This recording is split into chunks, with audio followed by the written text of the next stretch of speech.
Vamos a ir punto por punto. El primero, el Instituto Nacional Electoral propuso fijar en 34.370.000 pesos el tope de gasto para las asambleas informativas y eventos que realice cada aspirante presidenciable de Morena y aliados, así como los partidos que integran el Frente Amplio por México. 34.370.000 pesos. El Consejo General del INE sesionó anoche y aprobó los lineamientos para los procesos internos de los partidos. En la discusión se avaló que este periodo se ha llamado proceso partidista y no proceso electoral. Esa es la etiqueta que queda, proceso partidista. Tanto Morena como la oposición deberán dar a conocer a su candidato presidencial la primera semana de septiembre. Le adelanta ahí algunas fechas, de hecho, a Morena. En el proyecto llamado Lineamientos Generales para regular y fiscalizar los procesos, actos, actividades y propaganda realizada en los procesos políticos, se explica que los partidos no pueden recibir dinero ni donaciones de empresas ni de gobiernos. Los aspirantes estarán obligados a entregar un informe el 2 de octubre, además de proporcionar todos los comprobantes sobre el origen de los recursos. La discusión inició con la consejera Claudia Zavala, quien señaló que el instituto ha monitoreado toda la propaganda de los aspirantes a la candidatura desde el pasado 15 de junio, por lo que los datos recopilados van a ser enviados al Tribunal Electoral para su valoración.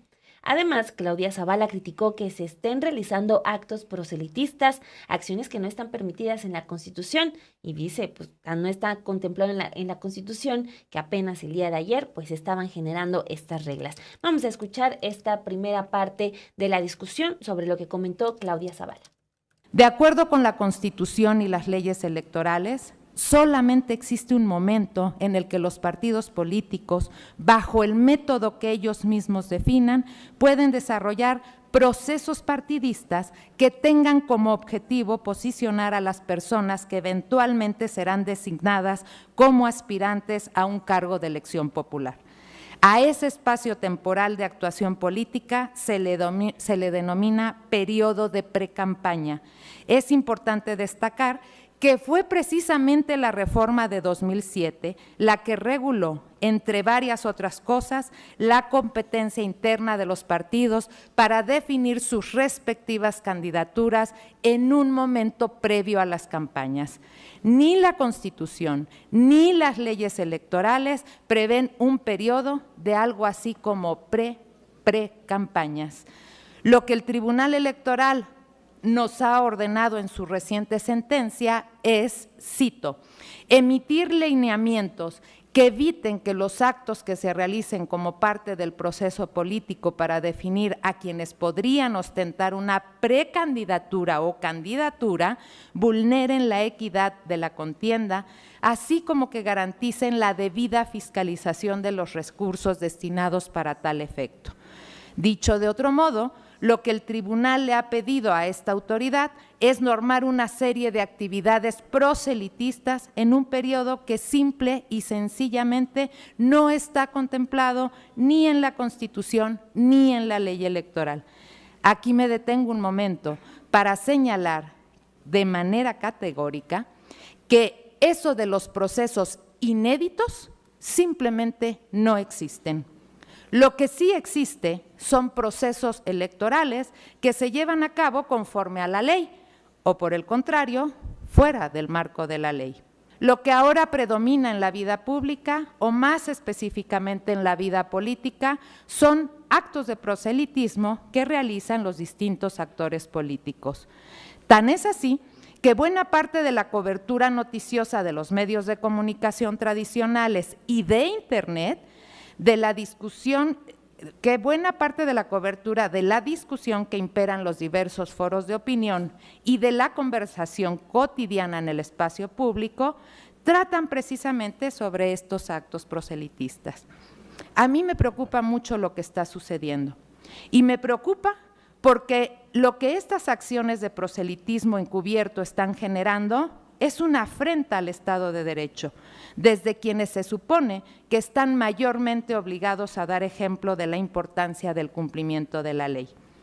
En otras palabras, si las y los políticos en general desobedecen la ley, ¿cómo queremos exigir a los demás que respeten la ley? Así es como inicia la consejera Claudia Zavala en esta primera ronda, hablando sobre si sí o no eran parte de proselitismo lo que se estaba haciendo, si sí eran actos anticipados de campaña, y lo que ella mencionaba era que estos temas no se encuentran en la Constitución, y ese es uno de los argumentos, porque luego de esta postura, también el representante de Morena en el INE, Eurípides Flores, le pidió a la consejera que explicara por qué no era un proceso inédito, debido a que el tribunal consideró que sí en esta discusión, que también hace que ellos se reúnan y que ya de una manera específica den los lineamientos que van a seguir estos aspirantes del Frente Amplio por México y de Morena. A lo que Claudia Zavala replicó que este periodo no existe en la Constitución ni en la ley electoral.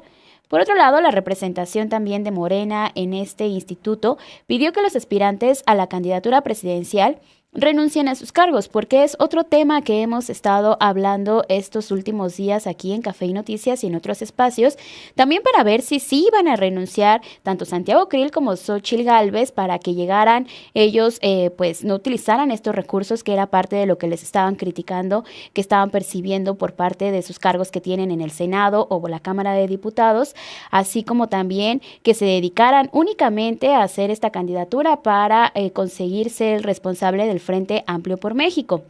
Por eso es que el día de ayer la representación de Morena ante este instituto pidió que los aspirantes renuncien a sus cargos para continuar en el proceso. Sin embargo, el INE respaldó que los precandidatos tanto del PRI, PAN y PRD participen sin pedir licencia a sus cargos como legisladores. La consejera Carla Humphrey argumentó que no había fundamento legal para exigir la renuncia de los funcionarios, mientras que el consejero Uy-Kip Espadas defendió que los legisladores no se separaran de su cargo. Vamos a escuchar ambas posturas. Tema respecto a la separación del cargo, me parece que en primer lugar la Sala Superior no lo ordena, en segundo lugar no hay fundamento jurídico ni constitucional para solicitar que renuncien o pidan licencia a estos cargos. Se trata de procesos políticos al interior de los partidos políticos, tal como lo señala la Sala Superior, y ni siquiera para postularse a otros cargos se exige constitucional ni legalmente la renuncia a, por ejemplo, una diputación o una senaduría, como sí se exige para una secretaría de Estado o una fiscalía, por ejemplo, y se establecen días para hacerlo. A ver, el carácter de quien ocupa un cargo en el Congreso es de representación política. Esto no es ni neutro ni imparcial. Fueron votados con un programa específico y están obligados a defender ese programa político específico. En otras democracias, incluso cuando un legislador decide cambiar de partido, tiene que dejar el cargo en el entendido de que fue votado con una plataforma electoral y que el cargo no es su propiedad personal. Pero en fin, en México no es así. Lo cierto del caso es que la tarea cotidiana de quienes legislan tiene que ver con su contacto con la población y con la promoción de visiones partidistas de la sociedad. En tal sentido, creo que el artículo 18, en los términos en que viene redactado, es correcto. Se autoriza este tipo de actividad, que es connatural a la representación política, a cambio de que estas actividades no distraigan sus actividades legislativas. Quizá hubiera sido mejor poner actividades parlamentarias, es más, en este momento hago esa propuesta, porque las legisladoras y los legisladores no solo tienen obligaciones legislativas, tienen obligaciones parlamentarias que les son más amplias. Por lo que pediría se tome nota de esta propuesta de modificación. Bueno, pues ahí tienen parte de la discusión. Los representantes de Morena y del Partido del Trabajo exigieron establecer con claridad que debían pedir licencia para estar en igualdad de condiciones, pues los aspirantes morenistas renunciaron a sus cargos. Este es un asunto polémico, el cual ojalá podamos abundar más adelante, porque, bueno, lo de las renuncias dentro de Morena se da por el acelere que le mete a ese tema Marcelo Ebrard. O sea, porque de hecho, y lo dijo la propia Claudia Sheinbaum, no estaba en los planes de ella ni de los otros, y sobre todo de ella y de Adán Augusto, que eran los que tenían como los cargos más importantes, no estaban dentro de sus planes la renuncia. Ocurre porque Marcelo, independientemente del Consejo de Morena que establece que sí debían renunciar, Marcelo se adelanta y él dice, yo renuncio porque todos deben renunciar.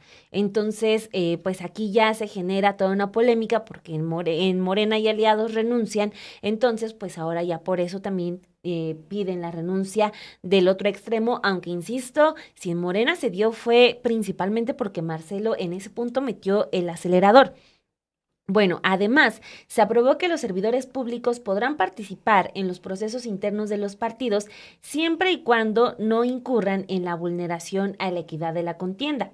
Además, podrán asistir, esto es importante, pueden asistir en los días inhábiles a los eventos, pero su participación no debe incluir elementos de naturaleza electoral. Esto que ya hemos escuchado, que no tienen que llamar al voto, sino tienen que dirigir mensajes única y exclusivamente a los militantes de los partidos que representan. Sobre la propaganda pública, se advirtió que la que tenga elementos electorales va a ser retirada y la que permanezca será contabilizada dentro de los gastos de los candidatos. Ojo con esto porque a pesar de los deslindes, si no se quitan esos espectaculares, si no se quitan esas bardas, van a empezar a contar. Entonces de poco sirve un deslinde público, pero que la propaganda continúe ahí o que incluso se ponga más. El INE será el encargado de certificar las pintas en bardas, los espectaculares, la propaganda en vehículos y también redes sociales. Entonces, esto, insisto, yo lo veo como un punto que favorece a todos. Esto ante el abuso de los aspirantes, tanto de Morena y aliados como los del PAN, los del PRI y PRD, que han estado realmente abusando y gozando de esta publicidad que no estaba siendo regulado en lo absoluto. No estaba siendo regulada, estábamos viendo estas bardas, que sí es ya una grosería visual, porque ya no nada más estamos viendo aquí en la Ciudad de México o en las cercanías, ¿no? O sea, en todos los estados, en verdad que mucha gente ya nos ha dicho aquí en el chat que cada vez inundan más las bardas y los espectaculares de los presidenciales, y no solo de Morena, sino ya de muchos aspirantes que han decidido utilizar este tipo de propagandas. Pero vamos a hacer un breve resumen de lo que se discutió el día de ayer, porque creo que hay puntos que son muy importantes de mencionar y que no se nos deben de perder. Por ejemplo, el primero de ellos, que es este tema del presupuesto, que cada aspirante presidencial tiene un tope de gasto de hasta 34,370,666 pesos. Esto es lo que van a poder gastar, y además lo que se dijo ayer en el Consejo General del INE es que lo que van a tener que hacer es reportarlo, y quien va a fiscalizar todo este dinero va a ser este Instituto Nacional Electoral, para que tengan también contemplado lo que van a trabajar ellos para la fiscalización, que es también otro periodo que no tenían contemplado. Sí, porque pues de poco o nada, o resultaba muy cómodo que le reportaran a Morena y Morena fiscalizara. Sonaba un tanto irracional, pero bueno, ahora dice el INE, nosotros nos vamos a meter. Entonces, pues sí mete cierta presión, más ojalá también esto siempre hay que tenerlo presente, de que el INE se comporte a la altura de la discusión, a la altura de las circunstancias, pero pues sí, o sea, ¿de qué sirve que tú te audites a ti mismo? Eso ha sido un problema de la administración pública en los últimos años, un problema gravísimo. Entonces ahí está, tienen el tope, pero no se van a fiscalizar ustedes mismos, sino también va a estar el INE viendo. El INE va a estar ahí. Además, también en estos puntos que hay que mencionar, no pueden recibir dinero ni donaciones de empresas, extranjeros ni de gobiernos. Este dinero tiene que salir de los partidos. Este dinero es parte de lo que ellos tienen en su gasto, así que no pueden recibir nada de ello. Lo que les mencionábamos también, podrán los legisladores, en este caso Santiago Krill y Xóchitl Gálvez, buscar candidatura sin pedir alguna licencia, que este es un tema que muchos también esperábamos escuchar que se discutiera y cuál era la forma en que lo iban a hacer, porque pues al igual de lo que se estaba presentando, por ejemplo, con Morena, que ellos sí dijeron, y como bien mencionaba y recordaba Dani, fue algo que empujó Marcelo Ebrard para que todos renunciaran a sus cargos. Tampoco ellos lo tenían previsto en este periodo, sino hasta que iniciara oficialmente este proceso electoral. Sin embargo, con estos lineamientos dicen, bueno, pues Morena ya decidió, pero nosotros lo que les decimos al Frente Amplio por México, que son los que están ahorita en este tipo de procesos partidistas, pueden ellos seguir con sus cargos, sin embargo, pues pueden también estar en la búsqueda de ser el candidato.